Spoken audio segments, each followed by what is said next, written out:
Magic. Good morning. As you've heard, I'm an ex-RAF pilot. My last job was at Boscombe Down, which is the sister company, which is the equivalent of DRDO. And as president of the Royal Aeronautical Society, we really are the sister organisation to the Aeronautical Society of India. So I really do feel as though I'm amongst friends here. The Royal Aeronautical Society was founded in 1866. Oh, here we go. It won't go in there. We'll go in that one. Wonders of technology. The Royal Aeronautical Society was founded in 1866. We have our 150th anniversary in just 3 years' time. We are a royal society. Her Majesty the Queen is our patron. We are a global organisation. We have members in over 100 countries. And internationally, our membership grades are recognised as being the gold standard of aerospace professionalism. All of which supports our claim to be the world's oldest and most prestigious aerospace organisation. But perhaps more importantly, we are also a charity. And we take very seriously our charitable obligations of providing public benefit. We may be the world's oldest aeronautical organisation, but we are certainly not backward looking. And I believe that the Aeronautical Society today is even more relevant than it was when it was founded in 1866.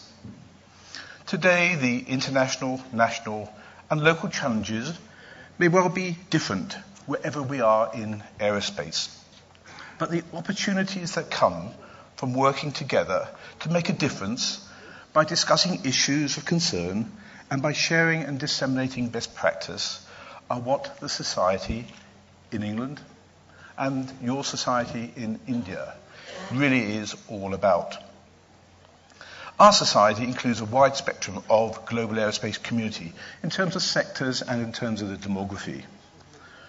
We have members from the academics and the industrialists, commercial and defence operators, regulators, and those who have a political interest in aerospace. They are all represented. And for the aerospace industry to meet the demands and challenges of the 21st century, today's aerospace professionals must embrace the ethos of lifelong learning and continuous professional development. However, today's pool of aerospace professionals will not be numerous enough to meet adequately the demands and challenges ahead. The aerospace community must, I repeat, must encourage and educate the next generation of young people to enter our profession if our community is to meet the demands and technological challenges that lie ahead. Today I shall be speaking mainly about the aerospace manufacturing side, but the sentiments that I shall express apply equally well to the global airline industry and to the sophisticated engineering support that underpins its operations, delivering safe and efficient transportation. That one will work. Thank you. The UK as a nation is incredibly proud of our aerospace heritage. But over the last 50 years, we really have led the way in embracing globalization. It comes as a surprise to many, especially to many people in the UK, to learn that the UK aerospace industry is still the second largest in the world. But this is now based on international collaboration, and increasingly this is delivered through international companies. The UK has probably the most open policy anywhere in the world towards inward investment. And we are also the home of some of the world's most internationalized companies. Rolls-Royce and BAE Systems are two obvious examples.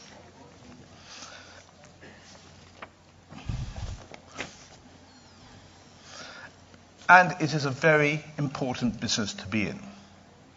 Although some of the world's defence markets are in the doldrums, and of course your region here, with your LTIPP, is a very definite exception to that set of doldrums, the civil sector is still buoyant. It's very buoyant. And this and the next slide will give an indication of just how lucrative this trade is and how lucrative it is going to be over the next decades. And again, you will see that Asia and the India and Asia Pacific growth is what is really leading the demand. Here you can see just how currently dominant Airbus and Boeing are in the civil market. But they are being challenged. China in particular is beginning to raise that challenge, and as ever, investment in new technology will be the key to remaining ahead of the new challenges. The alternative route with challenges, of course, is to invite them into your enterprise through collaboration and through risk-sharing partnerships. The current generation of aircraft are providing increased productivity through advances in materials, advances in conventional turbofan engines, advances in advanced electronics. And they also display the best of conventional aerodynamics. But all this is not without problems. And we have seen recently that both major manufacturers have had problems with the introduction of their newest models. But who here would doubt that those problems will not be sorted? But to meet the challenges of the next 30 years, we will need even more imaginative solutions to some very, very complex problems. Customers will want ever more productive aircraft. But perhaps the most challenging task will be to do this with environmentally sustainable equipment. Our industry has accepted challenges in the past and has risen to those challenges. Two very obvious examples, noise reduction and fuel efficiency. However, to meet the next target of a carbon neutral airliner, even more radical technologies will be required. Now, I can't say how that is going to be achieved. No one yet knows how we are going to achieve the carbon neutral airliner. But it will certainly need several innovations in structures, innovations in engines, and innovations in fuels, as well as imaginative transnational approaches to air traffic management and control. And again, this will demand really very heavy investment in R&D by industry and by government. I'll turn very, very briefly to the military sector. Fifth generation combat aircraft really is the height of conventional military aerospace. It's stealthy, it has supercruise, it has networked multi-role capabilities. It's equipped with high precision weapons. But such complex programs are incredibly expensive and take enormously long time in terms of development. And few states have this fifth generation technology.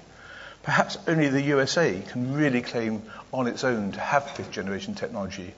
The UK and Europe, we are probably at about 4.5. Russia, 4 plus a little bit. China has ambitions, obviously, but still has a way to go. But the other real growth sector is, of course, the unmanned aerial vehicle. UAS, UAV, drone, call it what you may. And here there are a very different set of challenges. At one level, there is very open access to this marketplace. There are over 80 states that have their own UAV program. That makes it a very crowded market and a very competitive market. But towards the top end of the capability, such as the Reaper or the UCAV concept illustrated here, cost and complexity rival the F-35, the Lightning II. They're certainly ahead of the F-16 generation. And these challenges are less in the airframe itself, but rather more in the miniaturization of the equipment, especially the sensors. Sensors, for physical reasons that many of you will know, it's difficult to make the physical sensor smaller. But we'll also need the development of integrated power generation systems, and for the autonomous control, ever more advanced software. And I think we will also see ways in which these platforms are manufactured. Think perhaps high-end sport car rather than the mass-produced family runaround. Now, it's often been said that the aerospace industry reached a technological plateau with the development of the jet engine and fly-by-wire. And that may, in some senses, still be true. But what a high plateau that is. Aerospace is at the center of several incredibly complex technologies. Its power and importance lies in the integration of these technologies. And, as I have already described, some of the next generation of aircraft will have to push very hard at the very frontiers of knowledge.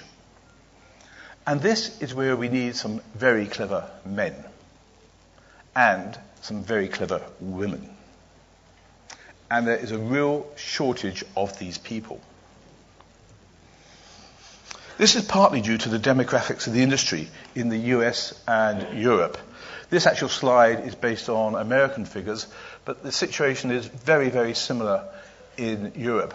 And instead of having an industrial demographic with the bump in the middle, that's about 35 or 40, in the aerospace industry, it's very much shifted right to a very much older demographic. And this is providing real skills shortages. So where will we be looking to fill the gap? But this is a slide that really tells its own story, doesn't it? Your engineers may well be sought after. You can see here the figures of the sort of numbers of engineers being produced. And your engineers are being sought after by America and by Europe. But it's their potential which is also underpinning your regional dynamic and your local aerospace industry development and production. So, are we in competition for the same resource? I think not. As I have already stated, the UK has built and continues to have a very successful aerospace industry through international collaboration. And I think that we need to take that international collaboration forward into our most precious of all resources, the human resource. In 2006, the Aeronautical Society of India and the Royal Aeronautical Society signed a memorandum of understanding. This had a number of aims, some of which have been achieved, and some which, frankly, yet haven't been achieved.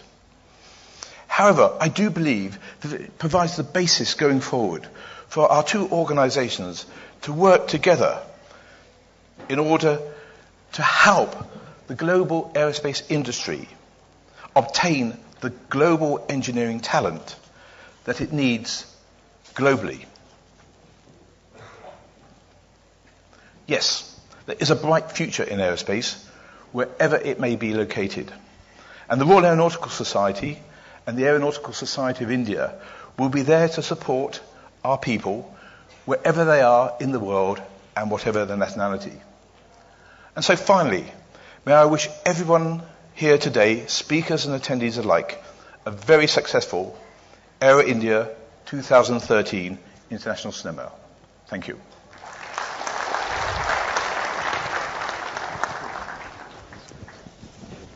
Thank you, sir. Thank you for helping us understand the Royal Aeronautical Society's participation in this context. Her Majesty the Queen is our patron. We are a global organisation. We have members in over 100 countries. And internationally, our membership grades are recognised as being the gold standard of aerospace professionalism. Magic. Good morning. As you've heard, I'm an ex-RAF pilot. My last job was at Boscombe Down, which is the sister company, which is the equivalent of DRDO. And as President of the Royal Aeronautical Society, we really are the sister organisation to the Aeronautical Society of India. So I really do feel as though I'm amongst friends here. The Royal Aeronautical Society was founded in 1866. Oh, here we go. It won't go in there. We'll go in that one. Wonders of technology. The Royal Aeronautical Society was founded in 1866. We have our 150th anniversary in just 3 years' time. We are a royal society, all of which supports our claim to be the world's oldest and most prestigious aerospace organisation. But perhaps more importantly, we are also a charity, and we take very seriously our charitable obligations of providing public benefit.